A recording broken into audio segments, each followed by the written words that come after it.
નમસ્કાર. ચાલો આજે ઇતિહાસના પાના ફેરવીએ અને પહોંચે એક ખાસ તારીખ પર 6 માર્ચ. આ દિવસમાં એવું તે શું ખાસ છે જેણે દુનિયાને બદલી નાખી? ચાલો આજે આ તારીખની અનોખી સફર પર જઈએ. એક કેમિકલ ફોર્મ્યુલા, એક દેશની આઝાદી અને એક મહાન કલાકૃતિ. એમ લાગે કે આ ત્રણેયમાં શું કોમન હોઈ શકે? વેલ, આ બધાનો જવાબ એક જ છે: 6 માર્ચ. કેવી રીતે? ચાલો આ અનોખા જોડાણ પાછળના રહસ્ય પરથી પડદો ઉઠાવીએ. તો આપણી આ સફરમાં આપણે શું શું જોવાના છીએ? પહેલાં, સંઘર્ષ અને આઝાદીની વાતો. પછી, એવી શોધો જેણે આપણી દુનિયા બદલી નાખી. એ પછી મળીશું કેટલીક મહાન હસ્તીઓને. અને છેલ્લે, આ બધા ઇતિહાસના તાણાવાણાને એકસાથે જોડીશું. તો ચાલો શરૂઆત કરીએ એ ક્ષણોથી જેણે દેશોના નકશા અને લોકોનું ભવિષ્ય બદલી નાખ્યું. 6 માર્ચનો દિવસ સત્તાના સંઘર્ષ અને આઝાદીની લડાઈનો મોટો સાક્ષી રહ્યો છે. જરા સમયરેખા પર નજર કરો. 3 અલગ અલગ સદીઓ, 3 અલગ અલગ જગ્યાઓ, પણ કહાણી એક જ: સત્તા અને આઝાદી માટેનો સંઘર્ષ. વાત કરીએ 1775ની. ભારતમાં અંગ્રેજો અને મરાઠાઓ વચ્ચે સુરતની સંધિ થઈ. આ એ સંધિ હતી જેણે આવનારા મોટા યુદ્ધના બીજ રોપ્યા. પછી સીધા જઈએ 1836માં. અમેરિકા. અલામોના યુદ્ધનો અંત આવ્યો. ટેક્સાસની આઝાદીની લડાઈમાં આ એક બહુ જ મોટી ઘટના હતી. અને પછી 1957. આફ્રિકાના ઘાના માટે આઝાદીનો સૂરજ ઉગ્યો. કેવી રીતે આ એક જ તારીખ અલગ અલગ દેશોની નિયતિ સાથે જોડાયેલી છે? અને હા, આ સંઘર્ષ ખાલી યુદ્ધના મેદાન પર જ નહોતો, રાજકારણના મેદાન પર પણ હતો. વર્ષ હતું 1991. ભારતમાં 6 માર્ચે રાજકીય ભૂકંપ આવ્યો. વડાપ્રધાન ચંદ્રશેખરને કોંગ્રેસનો સાથ ગુમાવ્યા પછી રાજીનામું આપવું પડ્યું. આ ઘટના બતાવે છે કે સત્તાની ખુરશી કેટલી અસ્થિર હોઈ શકે છે. ચાલો હવે યુદ્ધ અને રાજકારણથી થોડા દૂર જઈએ. હવે વાત કરીએ એ શોધોની જેણે આપણા જીવનને, આપણા વિશ્વને એક નવો આકાર આપ્યો. આ ટેબલ તો સ્કૂલમાં બધાએ જોયું જ હશે, ખરું ને? Periodic table. પણ કોઈને ખબર છે કે આનો જન્મદિવસ કયો છે? જી હા, 6 માર્ચ 1869.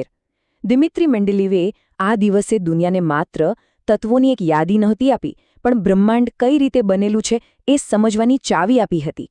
આ ખરેખર એક મોટી ક્રાંતિ હતી.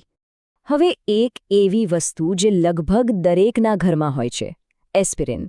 માથું દુખે કે તાવ આવે તરત યાદ આવે. 6 માર્ચ 1899ના રોજ આ નાનકડી ગોળીને ઓફિશિયલી ટ્રેડમાર્ક મળ્યો. અને બસ ત્યારથી લઈને આજ સુધી એ દુનિયાભરના કરોડો લોકોનો સહારો બની છે. વિજ્ઞાન ખાલી લેબમાં જ નથી હોતું, ક્યારેક એ હજારો વર્ષ જૂના ઇતિહાસના પાના ખોલે છે. વર્ષ હતું 1924. તારીખ 6 માર્ચ. આખી દુનિયાની નજર ઇજિપ્ત પર હતી. કેમ? કારણ કે આ દિવસે રાજા તુતનખામુનની કબર, એની શબપેટીને ખોલવામાં આવી. વિચારો તો ખરા, હજારો વર્ષોથી દટાયેલા રહસ્યો દુનિયા સામે આવી રહ્યા હતા. કેવો રોમાંચક દિવસ હશે!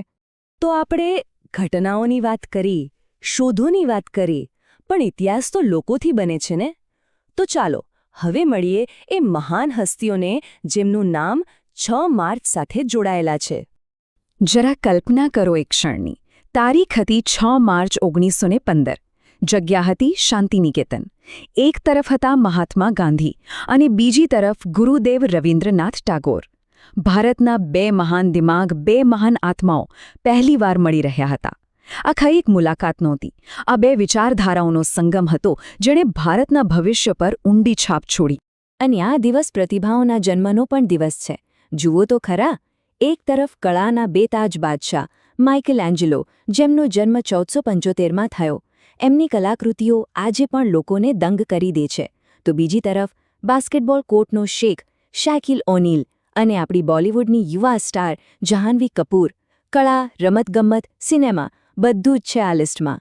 તો આપણે યુદ્ધ જોયા, આઝાદી જોઈ, વિજ્ઞાનની દુનિયામાં ડોક્યું કર્યું અને મહાન લોકોને પણ યાદ કર્યા.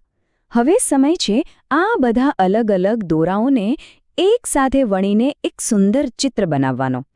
તો આખરે 6 માર્ચ આપણને શું કહે છે? એ કહે છે કે આ એક એવો દિવસ છે જ્યાં વિજ્ઞાન, સ્વતંત્રતા અને રાજકારણ બધું એકબીજા સાથે ગૂંથાયેલું છે. એક તરફ મેન્ડેલેવ બ્રહ્માંડના રહસ્યો ખોલી રહ્યા હતા તો બીજી તરફ ઘાના જેવા દેશો પોતાની આઝાદી માટે લડી રહ્યા હતા અને ગાંધી ટાગોર જેવા મહાન લોકો એક નવા સમાજના સપના જોઈ રહ્યા હતા. આ બધું એક જ તારીખે. અદ્ભુત છે નહીં? જુઓ, 6 માર્ચ આપણને એક બહુ મોટી વાત શીખવે છે કે ઇતિહાસ કંઈ પુસ્તકોમાં કેદ નથી, એ તો રોજ બને છે, આપણી આસપાસ આ જ ક્ષણે. જેમ ભૂતકાળની 6 માર્ચે દુનિયા બદલી, એમ બની શકે કે આજની 6 માર્ચે પણ કંઈક એવું બની રહ્યું હોય જે ભવિષ્યનો ઇતિહાસ લખશે. તો સવાલ એ છે કે આજનો દિવસ આવનારા સમયમાં કઈ વાત માટે યાદ રહેશે?